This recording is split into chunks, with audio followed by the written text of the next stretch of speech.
Frères et sœurs dans le Seigneur, amis, visiteurs, dans le nom de Jésus, que la paix et la grâce de Dieu soient avec vous tous. Amen. Dieu vous bénisse. Amen. Aujourd'hui, je dis encore une fois merci à Dieu pour cette grâce, cette opportunité qu'il me donne de pouvoir partager avec vous le message de sa parole.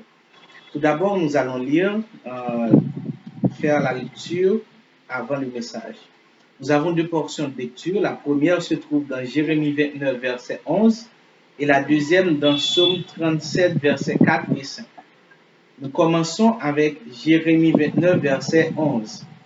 Car je connais les projets que j'ai formés sur vous, dit l'Éternel, projets de paix et non de malheur, afin de vous donner un avenir et de l'espérance. Maintenant, nous lisons Psaume 37, versets 4 et 5. Fais de l'Éternel tes délices, et il te donnera ce que ton cœur désire. Recommande ton sort à l'Éternel, mets en lui ta confiance, et il agira.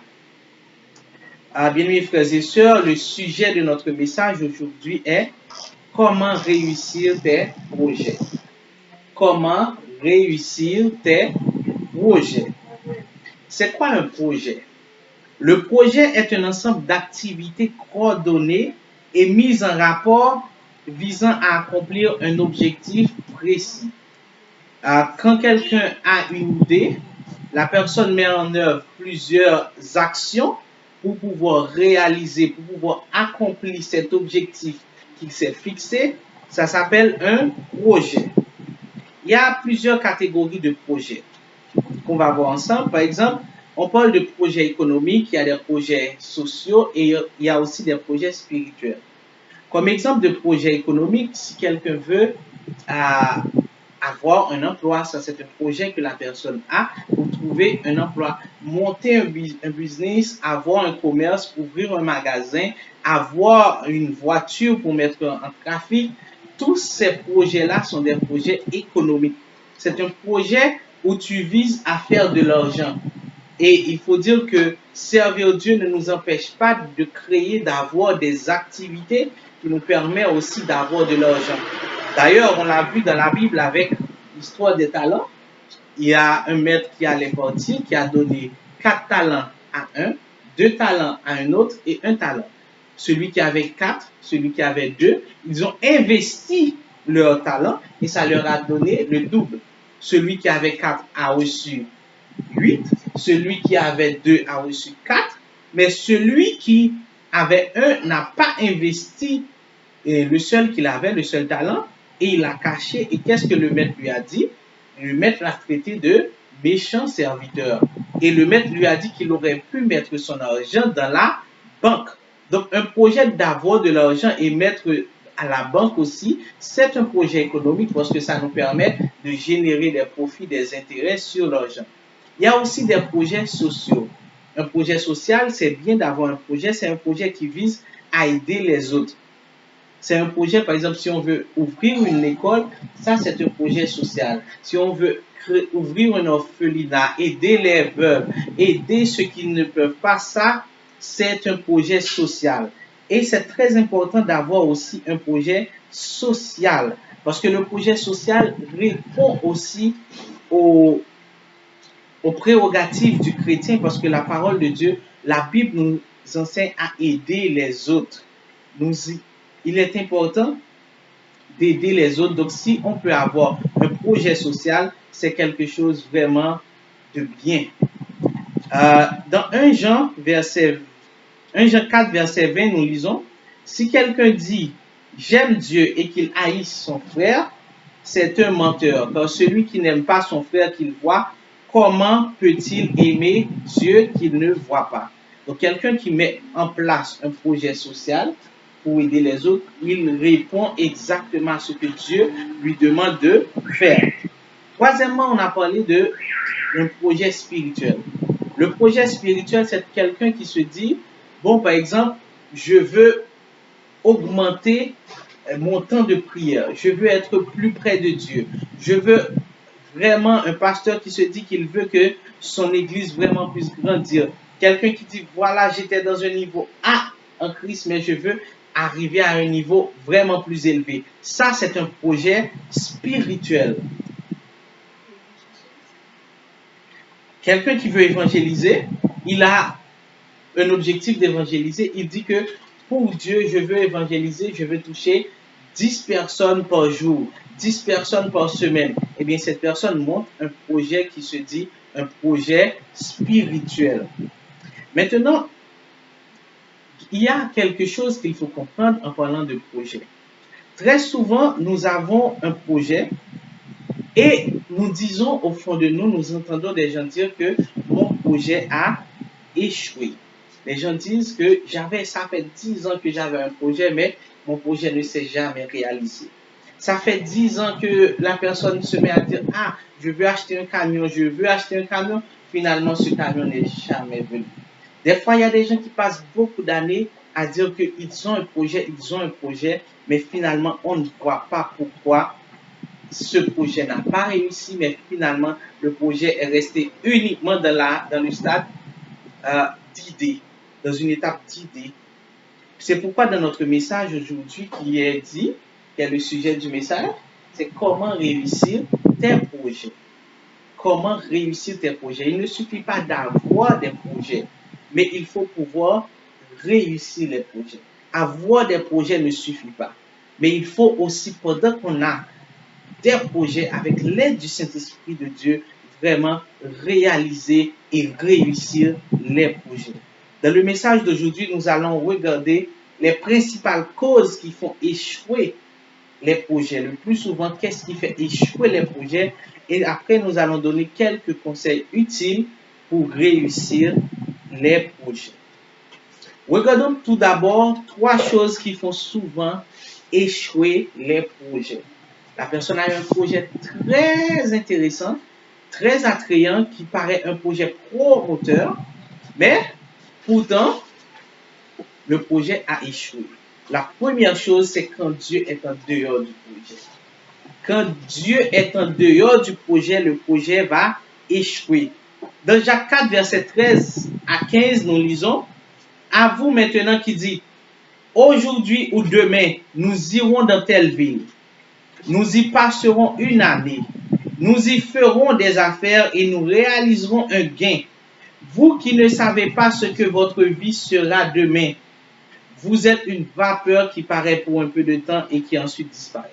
Vous devriez dire au contraire, si Dieu le veut, nous vivrons et nous ferons ceci ou cela. » Donc nous autres, nous ne pouvons pas nous permettre de dire que je ferai ceci, je ferai cela, sans être sûr, sans demander avant l'aval de Dieu.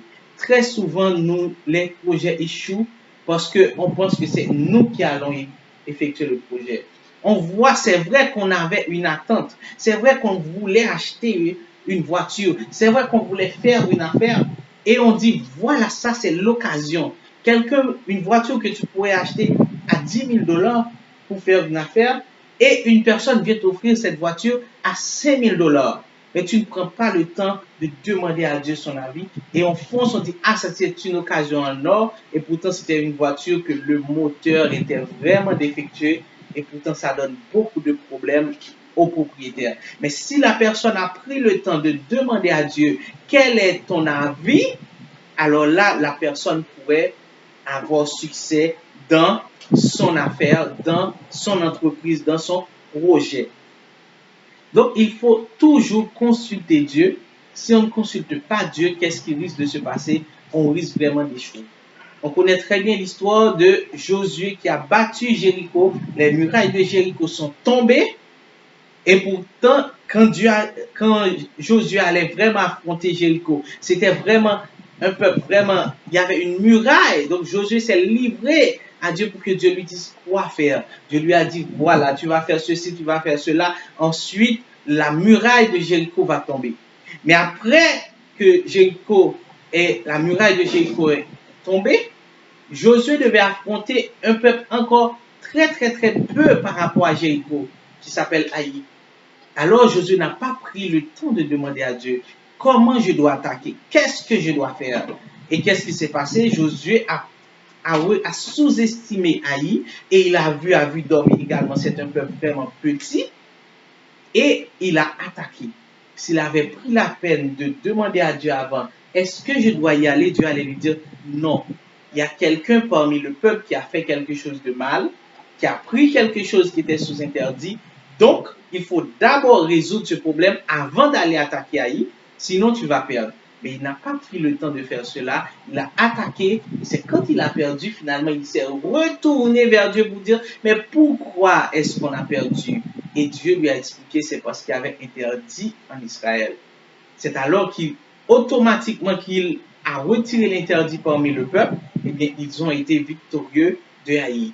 Qu'est-ce que ça nous prouve? C'est que même si ce qu'on va faire, même si ce qu'on va entreprendre paraît tellement facile, paraît tellement propice, il faut toujours demander à Dieu. Si on ne demande pas à Dieu son aval, le projet a de fortes chances de ne pas connaître de succès. La deuxième chose qui fait que les projets ne réussissent pas assez souvent, c'est quand tu parles trop tôt de ton projet.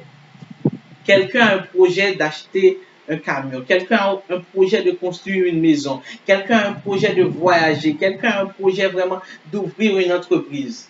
L'idée seulement que la personne se met à raconter à tout le monde. Ah, très bientôt, dans un mois, tu vas me voir sur un camion. Dans un mois, tu vas me voir dans une nouvelle voiture. Je ne vais plus habiter dans cette zone avec toi, tu sais, parce que moi, Dieu m'a mis en tête, j'ai une idée, j'ai un projet, je vais vraiment habiter là. Tu parles, croyant que tout le monde est content que tu puisses avoir un projet. Et un projet qui est parlé avant d'avoir atteint sa maturité dans la présence de Dieu, c'est un projet qui est déjà voué à l'échec. Quand tu as un projet, il faut vraiment aller devant Dieu, présenter le projet à Dieu et avoir l'aval de Dieu et tu réalises ton projet. Tu n'es pas obligé de parler à tout le monde de ton projet. Au contraire, le fait de parler de ton projet, certaines fois, des autres vont être jaloux. Et aussi, ils risquent de te décourager dans ton projet. Ah, toi-même, tu penses que tu pourras réaliser telle chose? Jamais, tu ne pourras pas vraiment. Et toi, tu risques d'abandonner ton projet. Il y a des gens qui ont eu des projets vraiment extraordinaires, mais en discutant à tout le monde, en cherchant l'aval, l'approbation des autres sur leur projet, ils ont finalement abandonné le projet. Et d'autres aussi se sont fait voler le projet parce qu'ils ont trop parlé du projet. Et d'autres encore ont vu des gens stopper leur projet. Ils ont vu des gens faire tout ce qui est dans leur pouvoir pour arrêter le projet parce qu'ils avaient trop parlé de leur projet. Donc, la parole de Dieu nous dit dans Matthieu 10, verset 16, d'être simple comme la colombe et d'être prudent comme le serpent. Donc, dans la prudence, on a un projet. On invite Dieu dans notre projet, mais on évite de parler à tout le monde du projet. Parce que ça, c'est une cause qui fait que les projets ne réussissent pas. Troisièmement, les projets échouent quand il manque la conviction et la persévérance. Le fait d'avoir un projet, le fait de prier ne fait pas forcément qu'il n'y a pas de difficulté dans la réalisation de ce projet. Mais quand quelqu'un manque de conviction, manque de persévérance, qu'est-ce que la personne fait? Eh bien, à la première difficulté rencontrée, la personne dit « Ah, ce projet n'était pas de Dieu ». Et la personne abandonne le projet. Le fait de rencontrer une difficulté dans un projet ne signifie pas que Dieu n'est pas dans le projet. Mais il faut creuser en profondeur pour demander à Dieu, si tu es dans le projet, avant même d'aborder mon projet, je t'ai invité, j'ai monté le projet avec toi. Donc maintenant, si je rencontre cette difficulté, dis-moi, Père Céleste, dis-moi, qu'est-ce que je dois faire? Nous lisons dans Jacques 1er, mes frères, regardez comme un sujet de joie complète les diverses épreuves auxquelles vous pouvez être exposés, sachant que l'épreuve de votre foi produit la patience, mais il faut que la patience accomplisse parfaitement son œuvre afin que vous soyez parfaits et accomplis sans faillir en rien. Donc, quand les épreuves, quand les difficultés viennent, il faut résister. Et c'est ça qui va nous rendre. Il faut avoir la patience. Je peux avoir un projet, j'avais visé, réaliser le projet dans un an, mais il est 1 an, 3 mois, le projet n'est pas encore réalisé. Je dois avoir la conviction et je dois avoir la persévérance pour persévérer dans mon projet. Donc, ce sont ces trois choses principalement qui font que quand les chrétiens, quand nous-mêmes nous avons un projet dans notre tête, nous ne comprenons pas, mais finalement le projet échoue. Maintenant, quels conseils on peut partager avec vous pour réussir véritablement vos projets? Vous avez des projets, vous voulez réussir les projets. Premièrement, il faut faire de Dieu la source de votre projet. Il faut mettre l'intérêt de Dieu dans vos projets. Il ne faut pas avoir un projet. Prendre le temps d'élaborer le projet, ensuite inviter Dieu uniquement à participer avec vous dans votre projet. Donc là, vous avez votre plan, vous avez votre programme et vous invitez Dieu uniquement à y entrer pour y participer. Alors que dès la conception de votre projet, au moment d'imaginer votre projet, vous devez inviter Dieu. Vous devez inviter Dieu, Seigneur Dieu Tout-Puissant, je veux réaliser un projet, dirige-moi dans quel projet je dois aller. Peut-être que vous avez un projet d'agriculture, mais Dieu sait que vous ne pouvez pas réussir dans un projet d'agriculture, mais vous allez sûrement réussir dans un projet par exemple de logement. C'est dans ça que vous pouvez réussir. Donc, mais ne montez pas vos projets et de dire à Dieu, Seigneur, fais la route avec moi dans ce projet. Fais la route avec moi dans ce projet. Dieu voit au-delà de ce que vous pouvez voir. Donc, au moment de la conception du projet, il faut inviter Dieu.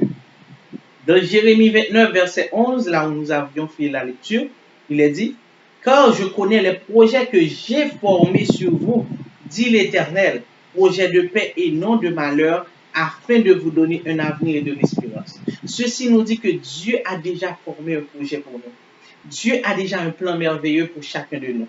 Dieu a déjà, lorsque vous étiez encore dans le ventre de votre mère, Dieu s'est déjà dit, voilà ce que j'aimerais que tu deviennes. Voilà le plan que je fais pour vous. Voilà ce que je te réserve. Voilà ce que je te prépare. Donc, toi-même, maintenant, tu es né, tu as grandi, tu es adulte et tu prépares des projets.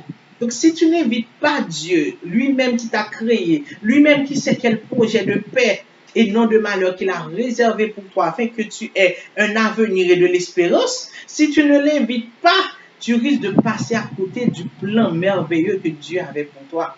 Certaines fois, là où tu penses que tu pourras réussir, c'est pas là que Dieu a tracé pour toi comme ta destinée. Mais quand tu agis avec Dieu, quand tu es sûr que là où tu vas, Dieu est avec toi, Dieu t'a donné son mot, alors là, ton projet réussira coûte que coûte. Parce que le projet a été monté avec Dieu, Dieu est dans le projet et Dieu réalise le projet avec toi et pour sa gloire. Dans Psaume 37, versets 4 et 5, il est dit, fais de l'Éternel tes délices et il te donnera ce que ton cœur désire. Toujours, il faut, quand vous montez un projet, vous assurer que Dieu trouve sa gloire dans le projet. Il est dit dans la parole de Dieu, soit donc que vous mangiez, soit donc que vous buviez, soit donc que vous fassiez quelque autre chose, faites tout pour la gloire de Dieu. Donc, si je monte un projet, Dieu doit trouver sa gloire dans mon projet. Si mon projet n'honore pas Dieu, si mon projet ne fait pas la gloire de Dieu, alors c'est un projet qui est voué à l'échec. Je dois vraiment, si je veux que mon projet réussisse, premièrement, je dois mettre l'intérêt de Dieu dans mon projet. Je dois m'assurer que Dieu est là avec moi et que ce que je fais comme projet est fait pour la gloire de Dieu. Deuxièmement, quand vous voulez que votre projet réussisse, ayez des projets clairs et mesurables. Chacun de nous, nous vivons avec des projets. Le fait de dire que j'ai envie de faire ça, ça ne signifie pas que vous avez un projet. Il faut mettre à l'écrit vos projets. Il faut dire que j'ai envie de faire ça. Mais de quoi est-ce que j'aurais besoin pour faire ça? J'aurais besoin des personnes pour faire ça. J'aurais besoin de faire ça. J'aurais besoin de faire ça. Vous avez un projet de monter une entreprise, vous avez un projet de monter une organisation, vous avez un projet de faire quelque chose. Essayez de voir de quoi est-ce que vous aurez besoin pour votre projet. Le projet doit être clair dans votre tête. Très souvent, Dieu nous envoie de l'argent inattendu, mais nous ne savons pas quoi faire avec. Pourquoi? Parce que nous n'avions pas un projet. Monter un projet ne signifie pas forcément que vous avez déjà les ressources, ne signifie pas forcément que vous avez déjà les moyens. Mais quand vous avez un projet très intéressant, le projet est clair, le projet est mesurable, Vous pouvez dire, j'ai besoin de 20 000 dollars pour ouvrir ce restaurant-là. J'ai besoin de tant d'argent pour ouvrir cette entreprise. J'ai besoin de tant d'argent pour pouvoir acheter la voiture. J'ai besoin de tant d'argent pour construire ma maison. J'ai besoin de tant d'argent pour acheter un terrain. J'ai besoin de tant d'argent pour ouvrir mon école. J'ai besoin de tant d'argent vraiment pour voyager. Quand vous avez des objectifs, des projets clairs et mesurables, eh bien, un beau jour, sans attendre, vous priez Dieu sur votre projet, vous voyez, vous recevez 20 000 dollars. Au lieu de dire, waouh, je ne sais pas ce que je vais faire avec ces 20 000 dollars. Vous savez déjà que vous aviez un projet dans un tiroir et le budget de ce projet était à 20 000 dollars. Vous allez, vous prenez votre projet et vous réalisez votre projet. Donc, il faut avoir des objectifs. Le projet doit être clair et mesurable. Il faut vraiment mesurer. On ne peut pas vivre sans projet. Même si vous ne travaillez pas, vous devez avoir des projets dans votre tête. Vous devez toujours avoir qu'est-ce que j'ai envie de faire et de quoi est-ce que j'ai besoin pour réaliser cette chose bien précise.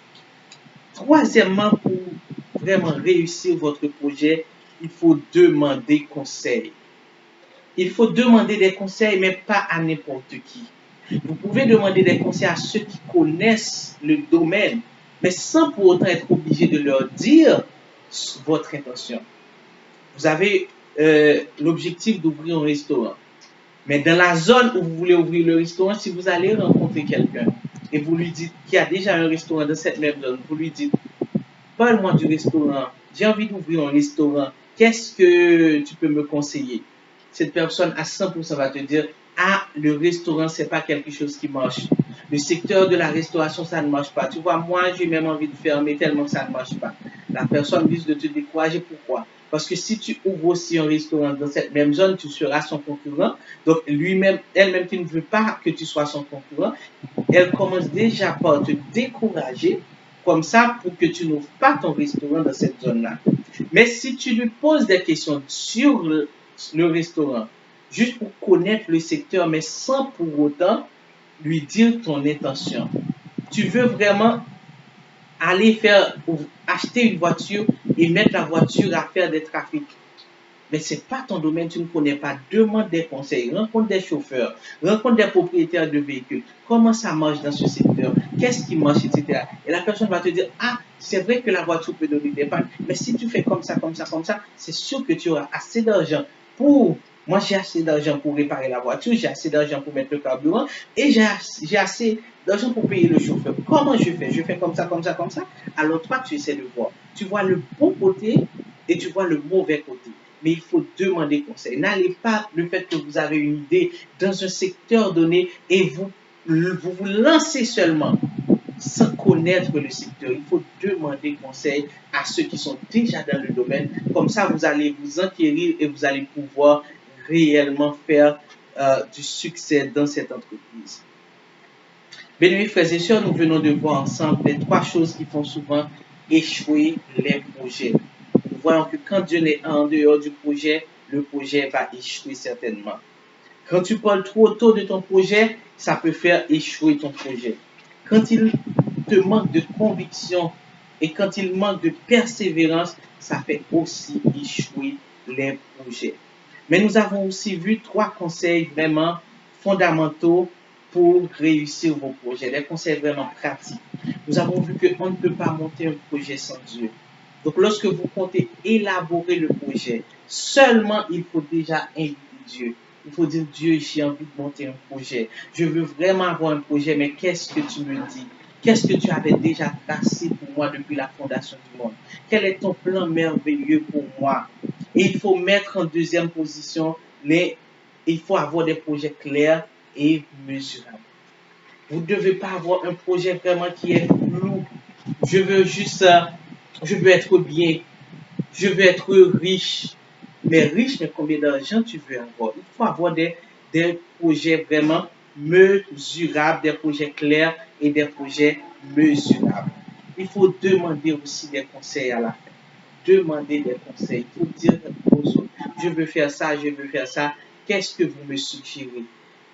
Je veux Ça, c'est s'il y a des gens à qui vous pouvez vraiment faire confiance. Mais si vous voulez connaître le secteur, demandez à d'autres personnes. Essayez de mener une petite enquête. Qu'est-ce qui peut marcher dans ce secteur? Comment est-ce que vous avez fait? Qu'est-ce qui a marché? Quelles étaient les difficultés rencontrées? Qu'est-ce qui n'avait pas marché? Dans 1 Thessaloniciens 4, versets 3 et 5, nous lisons: ce que Dieu veut, c'est votre sanctification. C'est que vous vous absteniez de l'impudicité. C'est que chacun de vous sache posséder son corps dans la sainteté et l'honnêteté, sans vous livrer à une convoitise passionnée comme font les païens qui ne connaissent pas Dieu. Pourquoi nous avons lu ce verset? Avoir des projets économiques, avoir des projets sociaux, avoir des projets spirituels, c'est bien de réaliser ces projets. C'est bien de voir la réussite du projet. Mais d'abord, la volonté de Dieu, c'est notre sanctification. Donc, en tout ce que vous faites dans vos projets, il faut toujours chercher la sanctification. Sans la sanctification, personne ne verra le Seigneur.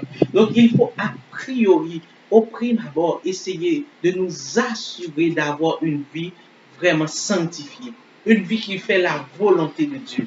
Et quand on a une vie sanctifiée, quand on a une vie qui fait la volonté de Dieu, tous les projets qu'on fait réussiront.